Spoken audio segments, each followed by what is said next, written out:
জি sir, yes sir, আপনি কোনো tension করেন না। আপনি যে ঠিকানা দিচ্ছেন ওই ঠিকানায় যাই ফাটুমু। খালি কি ফাটুমু, এলাকা পুরো তছনছ করে ফেলাম। ঠিক আছে স্যার, যাই স্যার। অনেক দূর যাইতে হইব, গতিটারও বাড়িয়ে দিই।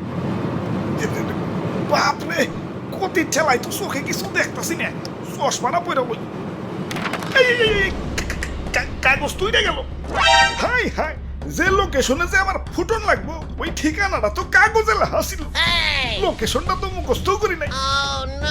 কাম সারছে, কি করি এখন তো ব্যাগ গিয়েও দিয়া পারো না।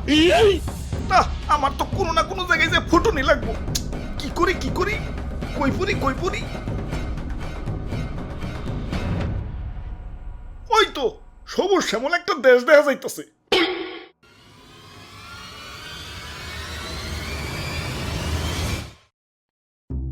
ভাই যাইতে দেন ভাই, দেরি হয়ে যাইতাছে।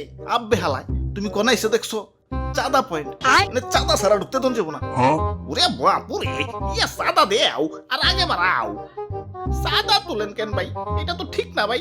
এত কথা না কইয়ে চাঁদা দিয়ে বিদায় হও। পিছে সিরিয়াল লাগছে দেখো না।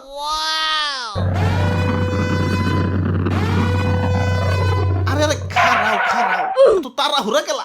ওই আমার পথ আটকেও না, আমার একটু সামনে গিয়া ফুটতে হইব। কিন্তু সামনে যাইতে হইলে যে চাঁদা দেন লাগবো। এই চাঁদা হবাই চাঁদা, এই রাস্তা দিয়ে যেই যাইব তারই চাঁদা দিতে হইব। দেন আপনার চাঁদা দাদা 150 টাকা। 150 টাকা? এই আমার কাছে কোনো টাকা নাই। টেকা না থাকলে তো যাইতে দেন যাবো না। ওই ইমার্জেন্সি ভাই, আমার একটু সামনে যাই ফুটন লাগবো, যাইতে দাও ভাই। না না, চাঁদা ছাড়া তো কোনোভাবেই যাবার দেন যাবো না। কাম সারছে রে, কোন দেশে বললাম? অন্য দেশে ঢুকতে গেলে তো এন্টি মিসাইল সিস্টেমের মুখোমুখি হইতে হয়, এনে তো চাঁদার মুখোমুখি অন লাগতাছে।